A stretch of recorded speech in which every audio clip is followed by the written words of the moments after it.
मन का काम करने का तरीका ही यही है कि तुम जहाँ खड़े हो वहाँ रास्ता नहीं, कहीं और रास्ता है। मन वर्तमान से आपको हटा देता है।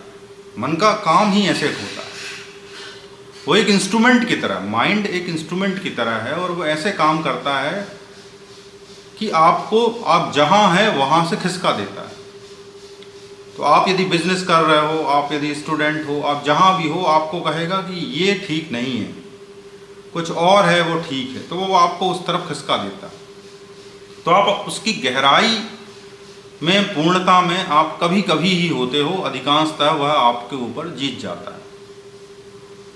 लोग रोमांचित कब होते हैं? जब कभी किसी खतरे में चले जाते हैं। इसलिए लोग एडवेंचर स्पोर्ट करते हैं कि कुछ क्षणों के लिए वो खतरे में होते हैं, और जब वो खतरे में होते हैं तो वो अपनी उस प्रेजेंस को महसूस कर पाते हैं, वर्तमान को महसूस कर पाते हैं, उस अलाइवनेस को महसूस कर पाते हैं। उस अलाइवनेस के वो दीवाने होते हैं। कहते हैं ना कि बार बार मुझे वहाँ जाने का मन करता है। क्यों जाने का मन करता है? क्योंकि वो एक अलाइवनेस की फीलिंग है जो उनको वहाँ पहाड़ पे जाके मिलती है, या कहीं वाटर स्पोर्ट्स करके मिलती है, कोई रनिंग स्पोर्ट्स करके मिलती है, खतरा उठा के मिलती है, जान पे खेल के मिलती है। वो एडवेंचर का जो फीलिंग है, वो अलाइवनेस है, वो उसके दीवाने हो जाते हैं। तो आपकी भूख ही वो अलाइवनेस है। जो अलाइवनेस है वो आपकी भूख है, कॉन्शियसनेस की। कोई भी मशीन होती है तो वो अपनी पूर्णता से काम करना चाहती है। तो आपके भीतर जो माइंड है, आपके भीतर जो सूक्ष्म शरीर है, वो अपनी पूर्णता में काम करना चाहता है। और जब वो अपना पूर्णता की तरफ बढ़ना चाहता है तो वो और अलाइव होना चाहता है। आप और अलाइव होना चाहते हो, जागृत होना चाहते हो। तो आप क्या सोचते हो कि सेंसरी ऑब्जेक्ट से या किसी बाहर के ऑब्जेक्ट से आप कोई सक्सेस पालोगे, कुछ ऐसा कर लोगे ज़िंदगी में, तो आपको क्या होगा, और अलाइवनेस फील होगी। और उस चक्कर में हम उस ऑब्जेक्ट की तरफ जाते हैं। और सबको पता है कि पहले भी हम ऑब्जेक्ट की तरफ गए और ऑब्जेक्ट को पास जाने के पास हमें पता चलता है अरे इसमें तो कुछ है ही नहीं। तो फिर हमें गहरी निराशा होती है, और फिर कुछ दिनों बाद फिर हम कुछ और सर्च कर लेते हैं कि नाउ अब ये ऑब्जेक्ट, अभी इसमें तो कुछ भी नहीं मिला था, अब हम नया टारगेट बनाते हैं। तो ह्यूमन बीइंग की टेंडेंसी होती है, वो नए टारगेट की तरफ मूव करता है, और फिर वो सोचता है कि अब अलाइव होंगे, और जैसे ही वहाँ पहुँचता है वहाँ जाके भी उसकी पूरी खोज नहीं हो पाती और वो अलाइव नहीं हो पाता। तो जो भी लोग स्पिरिचुअल नॉलेज चाहते हैं वह भी अलाइवनेस की ही खोज। बस ये इसमें रिफाइंड वे ये है कि अब आपकी बॉडी ही एक इंस्ट्रूमेंट हो गई।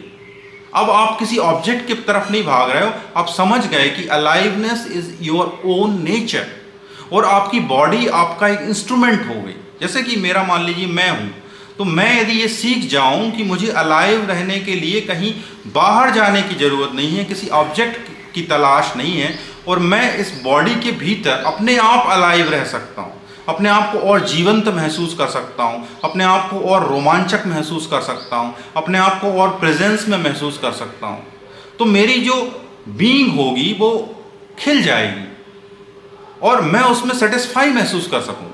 हम बोलते हैं ना कि यार फलां व्यक्ति है, उसकी ऑरा में कुछ अलग ही बात, उसके पास जाओ तो कुछ अलग ही फीलिंग आती है। ऐसा क्यों होता है कि किसी व्यक्ति के ऑरा में कुछ फीलिंग होती है?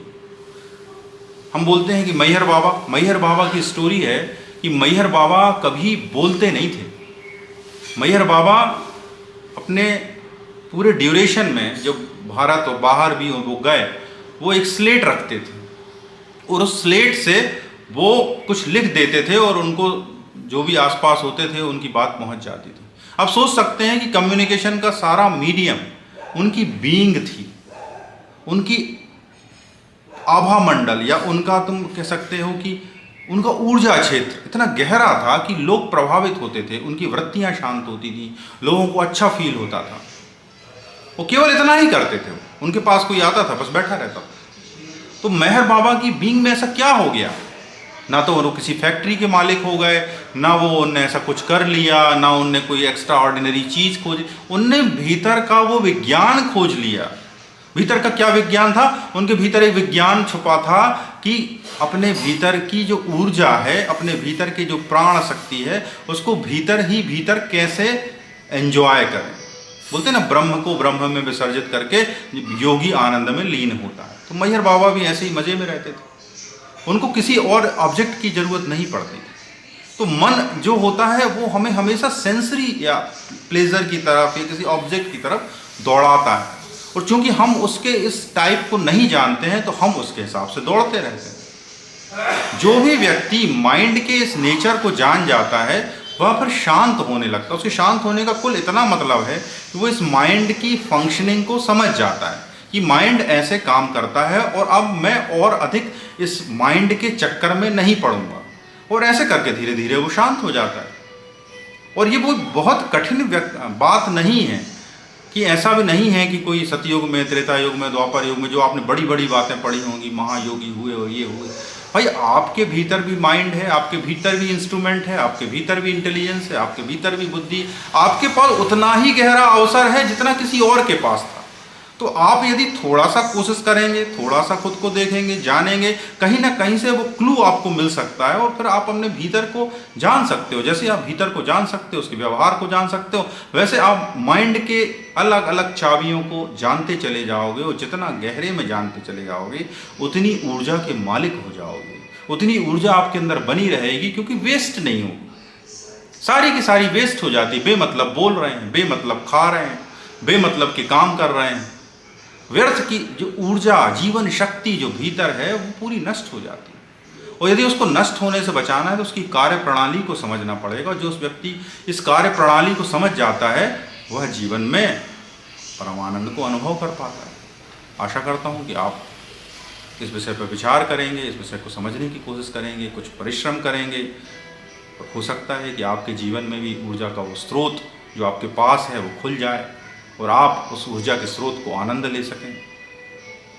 सुनने के लिए बहुत बहुत धन्यवाद। हरे कृष्ण।